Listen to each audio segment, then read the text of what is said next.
Salam sehat. Ada yang bertanya kepada saya, pertanyaannya begini, Pak, perkara saya perkara perdata. Saya menguasakan kepada kuasa hukum. Akan tetapi sudah 6 bulan tidak selesai-selesai. Bagaimana sih sebenarnya prosesnya, kenapa sampai 6 bulan tidak selesai-selesai? Ya. Lalu kemudian saya jawab, tergantung sifat perkara itu sendiri dan tergantung situasinya. Ya. Sekarang saya akan membahas bagaimana alur proses persidangan perdata di tingkat pertama atau di pengadilan negeri. Ya. Ketika gugatan didaftarkan sebagai penggugat, ya, kemudian akan ditentukan hari sidang. Nah, pada saat hari sidang ditentukan, ada pihak yang tidak hadir, ya, akan dilakukan pemanggilan. Jadi persidangan akan ditunda. Kepada pihak yang belum hadir, ya, kepada pihak yang belum hadir akan dipanggil secara patut dan sah. Panggilan secara patut dan sah adalah sampai kepada alamat yang dituju, ya, sampai kepada alamat yang dituju atau orang yang bersangkutan. Nah, patut dan sah artinya diterima, ditandatangani, ya, tanda terima kepada yang bersangkutan. Katakanlah yang bersangkutan di sini adalah tergugat. Artinya telah diketahui oleh tergugat bahwa dia sedang digugat di pengadilan. Nah, kemudian apakah cukup dipanggil satu kali saja? Nah, oleh undang-undang panggilan dianggap, ya, sah dan patut ketika seseorang digugat dipanggil sebanyak 2 atau 3 kali. Akan tetapi tidak hadir, ya, untuk membela dan mempertahankan haknya sebagai tergugat. Nah, kemudian setelah proses persidangan, ya, ada pihak yang telah dipanggil secara patut akan tetapi tidak hadir, maka pihak yang dipanggil tersebut akan ditinggalkan, ya. Namun apabila, ya, tergugat atau seluruh tergugat, ya, jadi misalkan kalau tergugatnya satu, kalau memang tergugatnya tidak hadir sudah dipanggil secara patut, berarti akan diputus secara perstek. Tapi kalau misalkan tergugatnya lebih dari satu, maka pihak yang tidak hadir dianggap berarti tidak membela atau mempertahankan haknya. Proses akan dilanjutkan tanpa hadirnya, ya, salah satu atau beberapa tergugat. Nah, kemudian jika seluruhnya hadir akan ditunjuk, ya, atau apabila seluruh pihak hadir akan dilakukan mediasi. Mediasi hukumnya wajib. Hakim akan mempertanyakan kepada para pihak apakah menyediakan mediator dari luar atau pengadilan yang akan menyediakan. Ya, pada umumnya mediator ini telah ada disediakan oleh pengadilan, dan biasanya juga di dalam praktek para pihak biasanya menyarankan supaya hakim sendiri, ya, hakim pemeriksa pokok perkara yang menunjuk hakim mediator. Nah, setelah ditetapkan, ya, siapa mediator oleh hakim yang memeriksa pokok perkara, setelah ditetapkan, pada saat atau pada hari itu juga, ya, berkas perkara akan diserahkan kepada hakim mediator. Ya, hakim mediator yang akan menentukan, ya, kapan hari dilakukan mediasi. Nah, selanjutnya akan dilakukan mediasi, ya, sesuai dengan Perma nomor 1 tahun 2016. Akan tetapi kita hanya membahas masalah tentang jangka waktu daripada mediasi itu. Nah, jadi jangka waktu mediasi sesuai dengan Perma nomor 1 tahun 2016 adalah 30 hari dan boleh diperpanjang apabila disepakati para pihak ya sebanyak 30 hari. Jadi ada 60 hari melakukan mediasi. Nah, apabila ya di dalam mediasi tidak ditemukan atau tidak ada kesepakatan perdamaian para pihak, ya, maka berkas perkara akan dikembalikan kepada hakim yang memeriksa pokok perkara. Jadi mediasi dianggap gagal atau deadlock, jadi tidak berhasil. Ya, hakim yang memeriksa pokok perkara akan menyampaikan kepada para pihak apakah persidangan ya akan dilakukan secara ekor atau persidangan biasa. Nah, jadi ini biasanya begini. Katakanlah begini. Ini strategi daripada tergugat dalam praktek. Ini adalah strategi tergugat dalam praktek, ya. Kalau misalkan persidangannya secara ekor, ya, berarti sudah ditentukan jadwalnya. Nah, akan tetapi kalau misalkan dia digelar secara biasa, berarti artinya persidangan itu dilakukan secara manual. Nah, jadi biasanya kalau tergugat merasa buktinya lemah, ya, dia akan menunda-nunda persidangan. Inilah yang membuat persidangan itu sendiri salah satunya faktor yang mempengaruhi situasi, ya, faktor yang mempengaruhi situasi menjadi perkara itu lama, ya, karena dia menunda-nunda proses persidangan. Kenapa saya katakan seperti itu? Biasanya dia akan mengatakan bahwa persidangan sebaiknya digelar seperti biasa saja, ya. Ini karena dia merasa bahwa bukti dia lemah, ya. Jadi dia sengaja menunda supaya proses berjalan lama, ya. Lalu kemudian, ya, karena akan digelar persidangan seperti biasa, maka agenda selanjutnya adalah jawaban. Nah, seperti yang saya katakan tadi, karena tergugat merasa bahwasannya buktinya lemah, ya, tergugat ini merasa buktinya lemah. Katakanlah si penggugat ini punya bukti sertifikat, ya, punya bukti sertifikat. Akan tetapi si tergugat hanya punya bukti, katakanlah bukti girik, ya, atau katakan si penggugat punya bukti bahwasanya si tergugat telah melakukan prestasi atau PMH, ya, dan sulit untuk dibantah oleh si tergugat. Lalu kemudian dia sengaja menunda-nunda, ya, sengaja menunda-nunda, dan ini sah-sah saja menurut undang-undang, sah-sah saja. Seperti saya katakan tadi, ketika hakim mengatakan agenda selanjutnya adalah jawaban, lalu kemudian persidangan ditunda, ya, selama 1 minggu, ya, ini lagi-lagi dalam praktek. Akan tetapi si tergugat tidak datang. Persidangan digelar di Pengadilan Negeri Jakarta Pusat. Akan tetapi domisili kantor hukum pengacaranya berada di Bekasi, ya, atau katakan berada di Tangerang. Otomatis kan delegasi.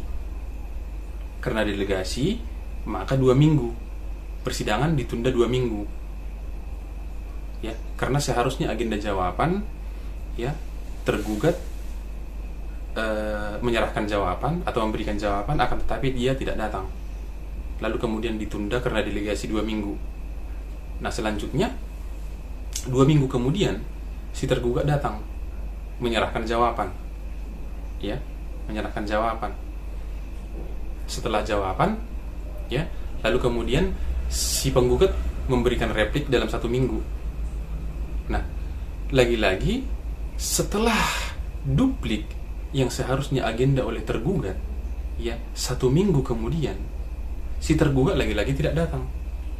Nah, apakah ini menyalahi hukum acara? Tidak, dan ini sah-sah saja. Otomatis si tergugat dipanggil kembali, dilakukan pemanggilan, delegasi lagi, karena di luar daripada yurisdiksi Pengadilan Negeri Jakarta Pusat. Ya, kemudian menjadi lama lagi. Nah, selanjutnya setelah 2 minggu kemudian, ya, setelah 2 minggu kemudian dari pemanggilan, tergugat datang, lalu kemudian menyerahkan dupliknya. Nah, agenda selanjutnya adalah, ya, pembuktian. Ketika pembuktian, ya, lagi-lagi katakanlah dari penggugat karena ingin perkara atau proses perkara berjalan dengan cepat, langsung ketika giliran penggugat menyerahkan bukti surat, dia langsung membawa bukti surat secara keseluruhan. Ya, akan tetapi ketika giliran daripada tergugat, ya, menyerahkan bukti surat pada agenda selanjutnya, dia tidak menyerahkan secara keseluruhan. Ya, dia membagi-bagi, ya, dan itu sah-sah saja. Dan itu sah-sah, dalam praktik itu sah-sah saja. Dia mengatakan, hari ini kami membawa bukti ini. Dalam persidangan dia mengatakan seperti itu. Lalu kemudian hakim pemeriksa pokok perkara mempertanyakan, apakah masih ada bukti yang lain yang akan diajukan daripada tergugat. Wajib dia mengatakan seperti itu. Kalaupun misalkan dia nggak mengatakan seperti itu atau tidak mengatakan seperti itu, maka tergugat sendiri akan mengatakan bahwa mohon diberikan, ya, kesempatan kepada kami yang mulia, bahwa kami, ya, pada persidangan selanjutnya akan menyerahkan bukti tambahan. Lalu pada proses atau pada agenda, ya, yang seharusnya bukti tambahan, lagi-lagi si tergugat tidak datang, dipanggil lagi secara delegasi karena di luar yurisdiksi daripada Pengadilan Negeri Jakarta Pusat atau pengadilan itu sendiri. Ditunda lagi 2 minggu. Itu saja sudah memakan proses jadi 3 minggu. Lalu kemudian setelah 3 minggu kemudian dia datang lagi, membawa bukti lagi. Yang dibawa bukti adalah sebagian. Nah, apakah ini dianggap melanggar aturan? Tidak. Dan itu sah-sah saja ketika dia beralasan bahwa bukti yang kami bawa pada hari ini adalah bukti ini. Ya, bukti ini yang kami bawa. Lalu kemudian sah-sah saja ketika si persidangan yang akan datang dia membawa sebagian lagi. Nah, kemudian setelah pembuktian surat, ya, giliran daripada penggugat yang akan mengajukan bukti saksi, karena penggugat merasa bahwa bukti dia kuat, ya, bahwa bukti dia kuat, ya. Lalu kemudian dia membawa saksi secara bersamaan pada hari itu juga. Katakanlah saksinya 3 atau 4 orang atau bisa lebih, ya, karena dia merasa bukti dia kuat, lalu dibawa pada hari itu juga. Nah, kemudian ketika giliran dari tergugat sama persis ketika pembuktian surat, ya, saksinya diajukan satu persatu, sah-sah saja. Ketika diajukan katakan hari ini 1, pada persidangan berikutnya dia tidak datang lagi, dan itu sah-sah saja. Lalu dipanggil lagi, delegasi lagi, dipanggil lagi, delegasi lagi. Kemudian ahli, ya, apakah penggugat, katakanlah para pihak ini akan mengajukan ahli juga dihadirkan oleh penggugat pada hari itu juga secara bersamaan. Namun ketika giliran dari si tergugat mengajukan ahli, ya, dia juga membawa ahlinya, ya, 1 atau 2.